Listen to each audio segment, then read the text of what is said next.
Have you seen me dice bag? The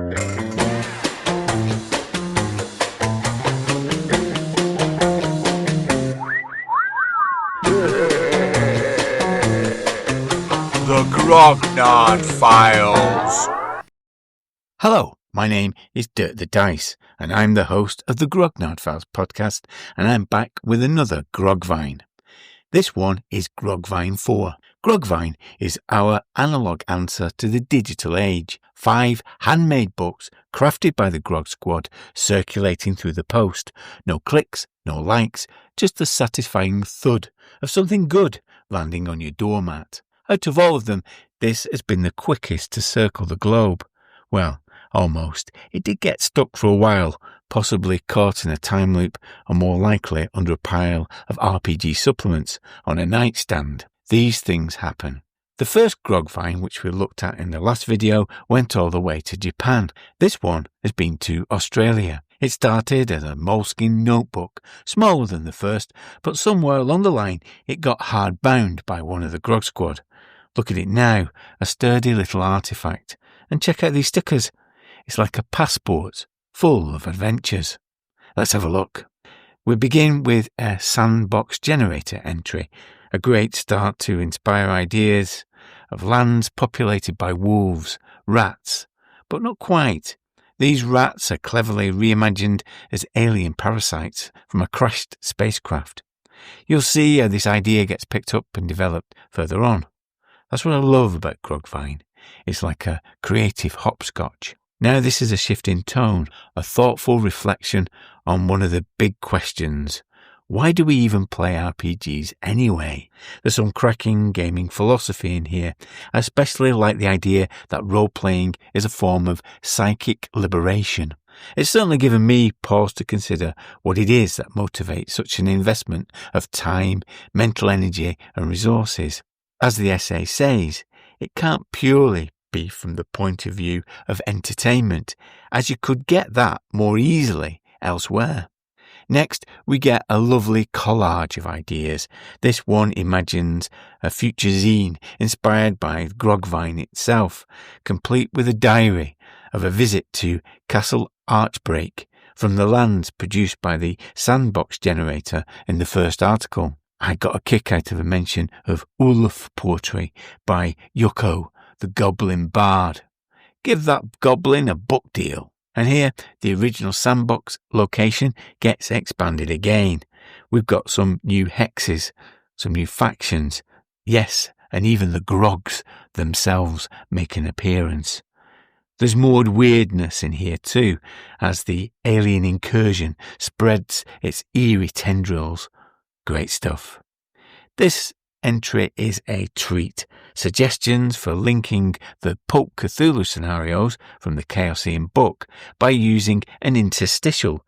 The idea is to create the feel of a portmanteau film like Dead of Night. Atmospheric stuff. Oh, and there's a note that Castle Archbreak might actually be a crashed spacecraft. Of course it is. And here is a handcrafted play handout showing the alien outbreak spreading. A Macready complex, it's called, a nice nod to the thing. It feels like a prop found in the world with some random events to support it. Now we hit a real potpourri of creativity.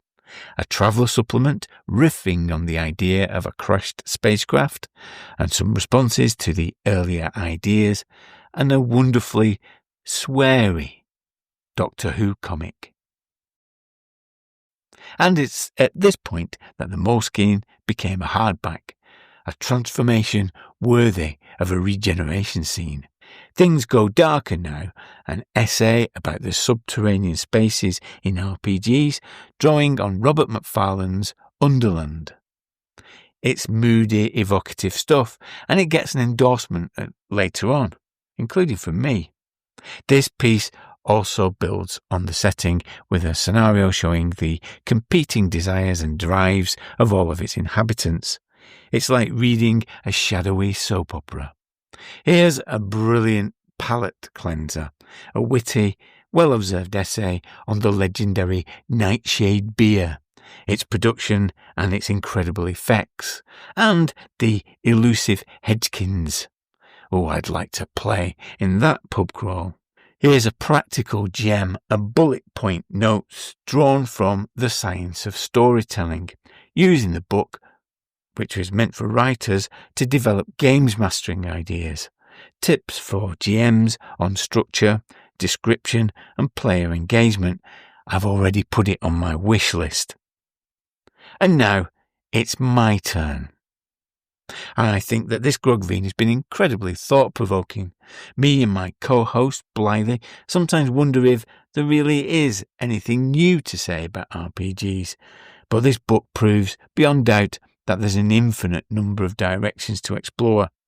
It's like a magical branching path. You could go on and on and on, and we certainly do. Here's an illustration of the endless RPG chat, inspired by the illustrator Oliver Jeffers. Here's my illustration of Peter Cushing as Baron Archbrake, along with a sketch of the castle crammed with the ideas from the book so far, a kind of monstrous blueprint of the collective imagination of the GROGVINE. And that's it. It's back in the envelope now, ready to travel onwards. Big thanks to Andrew Clark, David Castle, Adam Buxton, not that one, Daniel Barton, Simon Tonkis, Sean F. Smith, Chris Lawson, and for the bookbinding, Chris, thank you, it looked brilliant, Freddie Folds, Ian Brumby, and Mike Butler. Until the next one arrives at the den, adios, amigos.